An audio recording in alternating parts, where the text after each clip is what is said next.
accumulating a trade surplus. So China is likely to emerge as the big winner. Now, China is not a democracy, and the rulers know that they must avoid social unrest if they want to remain the rulers. Therefore, they'll do anything in their power to maintain economic growth at 8% or more and create new jobs for a growing workforce. And they have plenty of power because of the trade surplus. China can stimulate its domestic economy through infrastructure investments, and it can foster its exports by investing in and extending credit to their trading partners. After all, that's what China was doing when it was financing its exports to America by buying US government bonds. Now that the American consumers have to cut back, they can do the same with other countries. So China will be a positive force in the world economy, while the United States will be limping along. The Chinese economy is, of course, much smaller than the United States. With a smaller motor, the world economy is likely to move forward at a slower pace. But within these limits, a tectonic shift is taking place between the United States and China, with third parties reorienting themselves to the source of positive impulses. The shift may not be permanent or irreversible. Just think of the rise and fall of China Inc. But at the present moment, it constitutes the most predictable and significant trend in the global political economy. And China is pulling its trading partners like Brazil and some African and Asian countries along with it. India is also doing well based on domestic growth. The success of Chinese economic policy can't be taken for granted. The infrastructure investment in the Chinese hinterland may or may not generate self-sustaining economic growth. Under the Chinese system, the return on new investments is generally very low because investment decisions are dictated by political rather than commercial considerations. On the previous two occasions, the relaxation of bank credit has produced a spate of bad loans. This time it may be different because there has been a shift in power from the regional to the central authorities, and the local officials of the banks are no longer under the control of the local provincial authorities.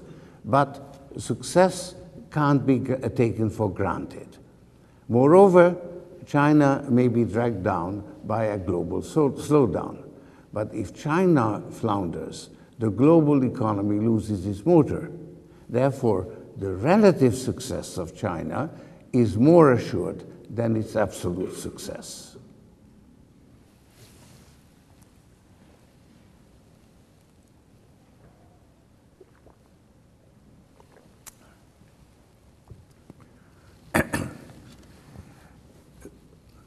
We are at a moment in history which in some ways is comparable to the end of the Second World War. Then the prevailing system had actually collapsed and a new one had to be built from scratch. At Bretton Woods, the victorious powers proved equal to the task. Inspired mainly by Lord Keynes, they built a system that could accommodate the entire world, even if the United States was more equal than others. Now, the prevailing multilateral system, call it international capitalism, didn't fully collapse, but it has been greatly weakened. Its inherent flaws have been revealed, and it's challenged by a viable alternative. The rise of China offers a fundamentally different form of economic organization than the current international financial system. It may be given the label of state capitalism as distinct from the international capitalism championed by the Washington Consensus. We are at the end of an era, but we are not fully aware of it.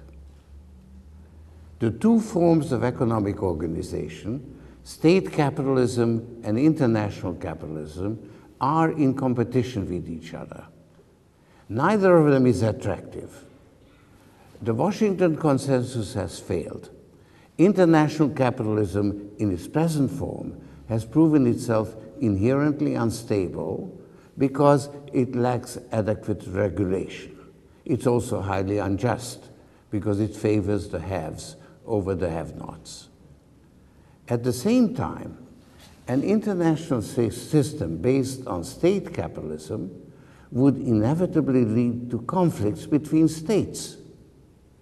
The first sign of conflict are already beginning to surface because, ironically, China is repeating the mistakes of the colonial powers in dealing with the countries that are rich in natural resources, just at a time when the colonial powers have learned from their past mistakes and are trying to rectify them.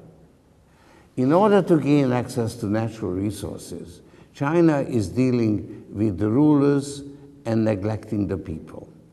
This helps oppressive and corrupt regimes to stay in power. This is an undesirable outcome, but China is not the only one to be blamed for it. When a Chinese company tried to buy Unocal, the American oil company, it was rebuffed. And more recently, Rio Tinto reneged on a deal to sell an interest to a Chinese company. This has pushed China into dealing with those countries that the international financial institutions have shunned: Burma, Sudan, Zimbabwe, and the Congo, and Angola. They stand out. Guinea is the latest example, where there's been a riot with 150 people killed, and China has extended a loan of $7 billion.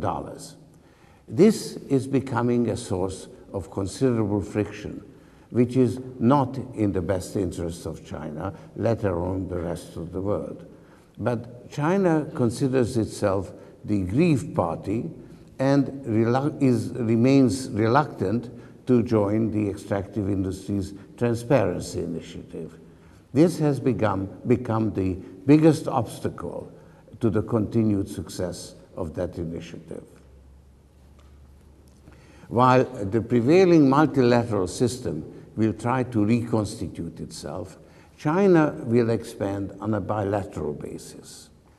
China is, of course, part of the multilateral system, but it doesn't occupy within that system a position that is commensurate with its current and anticipated prospective strength.